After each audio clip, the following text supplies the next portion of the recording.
Hello friends, welcome back. My self Preeti Verma. Welcome to my channel biology bite. आज हम पढ़ेंगे class 12th का एक चैप्टर है ह्यूमन हेल्थ एंड डिजीज़। उसमें एक टॉपिक दिया हुआ है लाइफ साइकिल ऑफ प्लाज्मोडियम। उसे आज हम पढ़ेंगे। तो आइए स्टार्ट करते हैं। Life cycle of Plasmodium which is malaria causing agent. Plasmodium जो है वो मलेरिया कॉज करता है ह्यूमन बींग्स में। फर्स्ट ऑफ ऑल, प्लाज्मोडियम ना तो बैक्टीरिया है, ना ही वायरस है, ना ही फंजाई है। आपने क्लास 11th में पढ़ा होगा किंगडम प्रोटिस्टा का एक स्पीसीज़ है प्रोटोजोन्स, उसी का एग्जाम्पल होता है प्लाज्मोडियम। और प्लाज्मोडियम के 4 स्पीसीज़ होते हैं। पहला है plasmodium falciparum, plasmodium ovale, plasmodium vivax and plasmodium malariae. ये चारों ही मलेरिया कॉज करते हैं, but plasmodium falciparum most serious malaria cause करता है विच कैन बी फेटल, जो जानलेवा भी हो सकता है। प्लाज्मोडियम को हम मलेरियल पैरासाइट कहते हैं।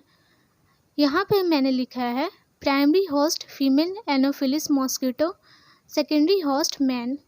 Primary host and secondary host कहते किसे हैं? ऐसे ऑर्गेनिज्म जिनके अंदर पैरासाइट का सेक्सुअल रिप्रोडक्शन हो उसे प्राइमरी होस्ट कहते हैं, और ऐसे ऑर्गेनिज्म जिनके अंदर पैरासाइट का एसेक्सुअल रिप्रोडक्शन हो उसे सेकेंडरी होस्ट कहते हैं।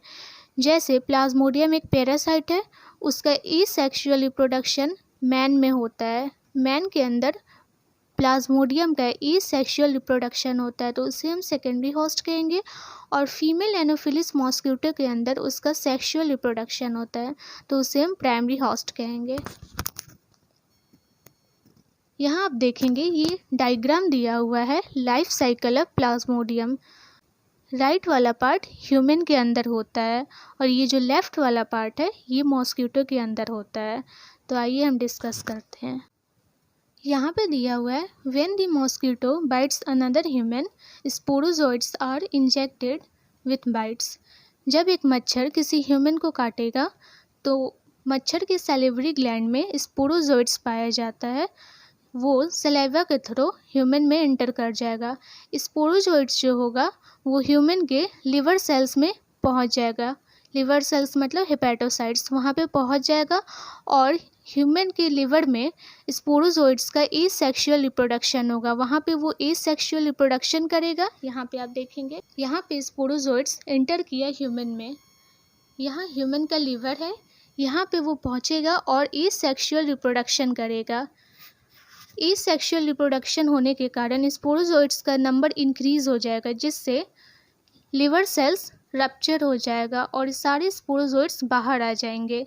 यहाँ आप देखेंगे the parasite reproduce asexually in liver cells, bursting the cell and releasing into blood। यहाँ पे लिवर में पैरासाइट का एसेक्सुअल रिप्रोडक्शन होगा, जिससे स्पोरोजोइड्स का नंबर इंक्रीज हो जाएगा और सेल रप्चर हो जाएगा। लिवर सेल यहाँ पे रप्चर हो जाएगा और सारे स्पोरोजोइड्स बाहर आ जाएंगे। अब यहाँ पे स्पोरोजोइड्स को हम स्पोरोजोइड्स ना कह के मीरोजोइड्स कहेंगे, उसका नाम यहाँ पे चेंज हो जाएगा। यहाँ से जो है स्पोरोजोइड्स नहीं, इसको हम मीरोजोइड्स कहेंगे। यहाँ पे है मीरोजोइड्स।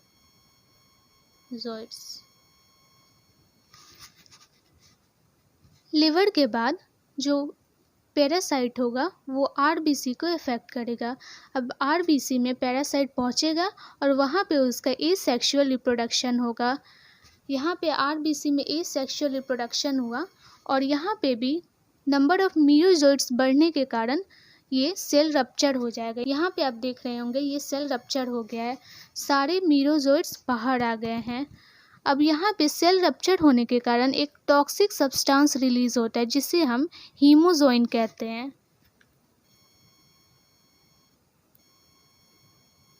ये टॉक्सिक सब्सटेंस है जिसे हम हीमोजोइन कहते हैं।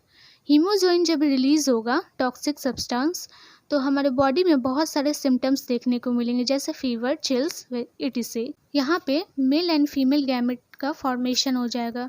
उसके बाद कोई दूसरी फीमेल एनोफिलिस मॉस्किटो हमें बाइट करेगी तो ये जो मेल एंड फीमेल गैमेट है, गैमेटोसाइट्स, यहाँ पे आप देख रहे होंगे गैमेटोसाइट्स, वो फीमेल मॉस्क्यूटो के गट में इंटर कर जाएगा। फीमेल एनोफिलिस मॉस्क्यूटो के गट में फर्टिलाइजेशन होगा और वहाँ पे फिर से स्पोरोजोइट्स का फॉर्मेशन होगा। यहाँ पे आप देख रहे होंगे, यहाँ पे फीमेल एनोफिलिस मॉस्क्यूटो के गट में फर्टिलाइजेशन होगा और स्पोरोजोइट्स का फॉर्मेशन होगा फिर से। और स्पोरोजोइट्स जो है वो सैलिवरी ग्लैंड में, वहाँ से मॉस्क्यूटो के गट से सैलिवरी ग्लैंड में पहुँच जाएगा।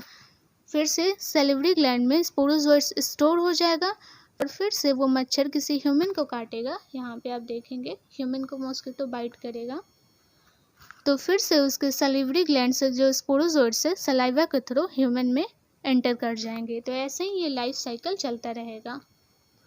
इन शॉर्ट, जब एक मच्छर एक ह्यूमन को काटेगा तो उसमें जो स्पोरोजोइट्स स्टोर है सैलिवरी ग्लैंड में, वो मच्छर के सलाइवा के थ्रू ह्यूमन में इंटर कर जाएगा स्पोरोजोइट्स।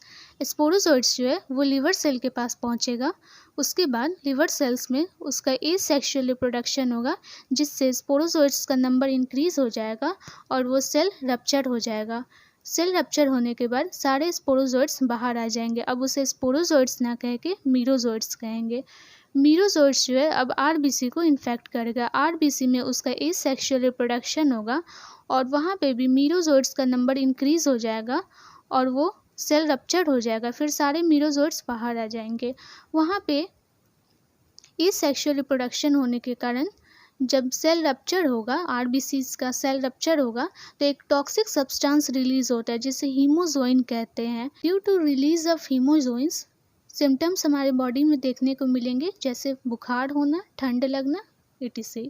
उसके बाद दूसरा स्टेज है यहाँ पे मेल एंड फीमेल गैमेटोसाइट्स का फॉर्मेशन हो। उसके बाद जब एक दूसरी मच्छर आके फीमेल एनोफिलिस मॉस्किटो हमें बाइट करेगी तो जो हमारे आरबीसीज में गैमेटोसाइट्स है वो फीमेल एनोफिलिस मॉस्किटो के गट में गैमेटोसाइट्स पहुँच गया, female gamete and male gamete, वहाँ पे उसके गट में फर्टिलाइजेशन होगा, जाइगोट बनाएगा। जाइगोट जो है वो डेवलप हो जाएगा स्पोरोजोइट्स में। फिर स्पोरोजोइट्स जो होगा फीमेल एनोफिलिस मॉस्किटो के गट से सैलिवरी ग्लैंड में पहुंच जाएगा और वहाँ पे स्टोर हो जाएगा। फिर वो मच्छर किसी ह्यूमन को काटेगा तो सलाइवा के थ्रू स्पोरोजोइट्स ह्यूमन में इंटर कर जाएगा। तो ये रहा लाइफ साइकिल ऑफ प्लाज्मोडियम। जैसा कि मैंने बताया primary host and secondary host, यहाँ पे आप देखेंगे ह्यूमन के अंदर एसेक्सुअल रिप्रोडक्शन हो रहा है। यहाँ पे ह्यूमन के अंदर एसेक्सुअल रिप्रोडक्शन हो रहा है तो इसे सेकेंडरी होस्ट कहेंगे। और मॉस्किटो के अंदर पैरासाइट का सेक्सुअल रिप्रोडक्शन हो रहा है तो इसे हम प्राइमरी होस्ट कहेंगे। तो ये हमने पढ़ा लाइफ साइकिल ऑफ प्लाज्मोडियम। अगर आपको अभी भी इस टॉपिक में कोई डाउट है तो आप मुझे कमेंट सेक्शन में लिख के भेजें। And if you have not subscribed my channel, then please subscribe and share with your friends. Thank you.